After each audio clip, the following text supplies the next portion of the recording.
Inicialmente eu gostaria de cumprimentar todos os ouvintes da Rádio FM Raízes e agradecer à direção da rádio por ter me convidado para participar desse quadro e dizer que eu fiquei muito honrado e lisonjeado por isso. Essa história aqui, que na verdade não é bem história, porque é um fato verídico, né?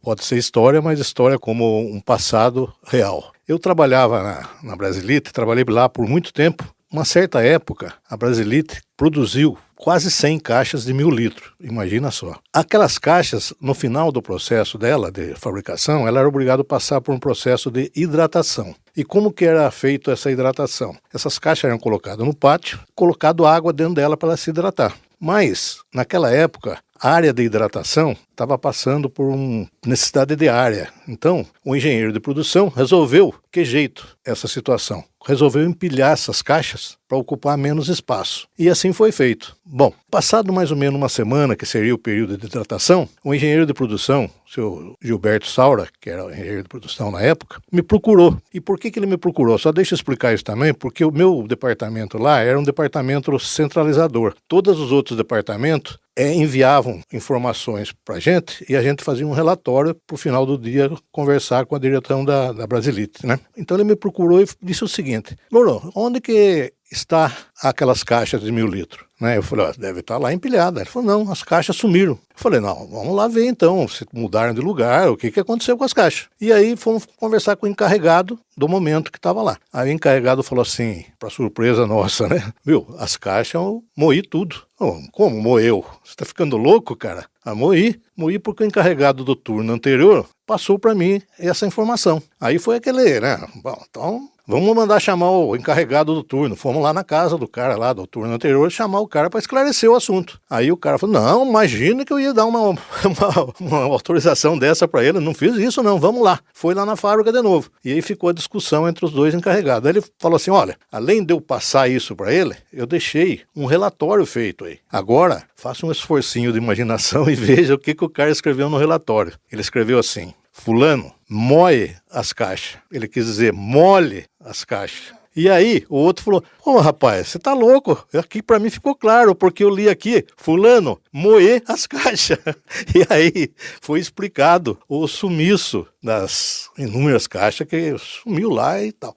Bom, diante desse fato, para finalizar a história aqui, eu até achei, na época, que a diretoria da Brasilite ia mandar o cara embora, ou tomar uma decisão mais drástica, né? Alguma coisa desse gênero, né? Mas, para surpresa minha, olha o que eles fizeram, que foi o fechamento da história. Eles contrataram um professor de português, o Zé Benedito Pinto Antunes, que inclusive foi professor meu também, para dar aula de português lá em redação. Então, eu achei o fechamento da história muito interessante, porque ao invés de tomar uma decisão drástica, né, eles usaram aquilo ali de uma forma muito positiva para o meu entendimento na época, né? Então, essa é o fato hilariante, e eu até, se fosse dar um título para essa história, eu ia falar assim, só poderia ter acontecido na nossa região, não teria outra região para acontecer isso, né? Eu vou aproveitar um momento aqui para deixar gravado aqui uma outra história que aconteceu quando eu trabalhei na Philips, na área de logística. Aí a Philips fechou e eu comprei uma padaria lá em Piracicaba, bem no centro,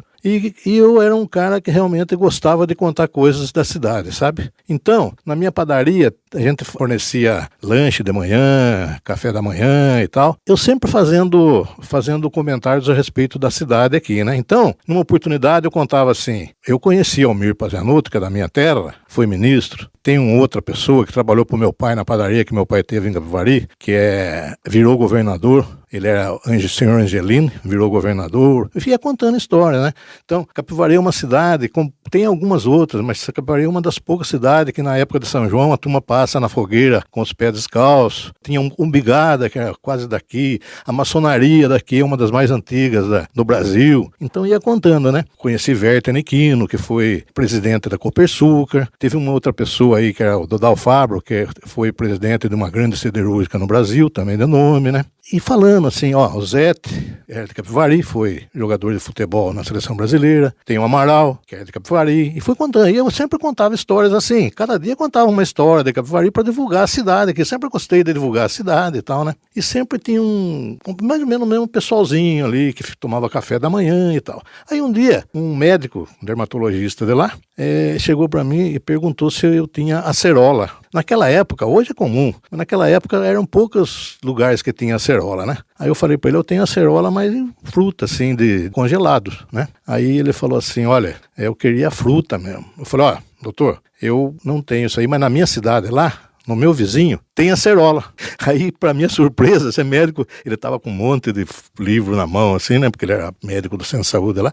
Ele jogou tudo no chão, mostrando umas surpresas, assim, sabe? Ele falou assim, gente, porque era todos amigos ali que frequentavam ali, né? Ele falou, gente, esse rapaz aqui, uma vez ele contou para mim que Almir Paziannuta de Capivari virou ministro e tal, e que era amigo dele. Eu não duvidei, assim, mas fui ver. É verdade. Eu fui ver, tinha um rapaz lá que era da Alfabro, que era da usina lá, gerente da usina, coisa nível Brasil. Duvidei dele, fui ver, era verdade. Fui ver o negócio que passava na brasa e tal, fui confirmar, verdade. Amaral é de Capivari, Zete é de Capivari, jogador de futebol.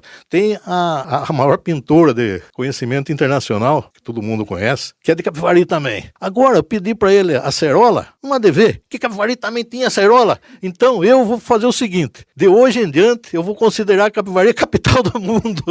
Então, é uma história também hilariante, quase que igual a outra, em termos de até meio cômico a coisa, mas também um fato verdadeiro, entendeu? Eu achei muito interessante essa passagem, porque a gente falou de tantas personagens, então eu acho que também convém ficar gravado isso. Eu, Lourenço Roque, mais conhecido na cidade por Louro, sou corretor de imóveis, todo mundo quase que na cidade me conhece, e parabenizo a cidade de Capivari pelos seus 193 anos de início da nossa cidade aqui, a qual eu muito me orgulho de ser descendente aqui dessa terra.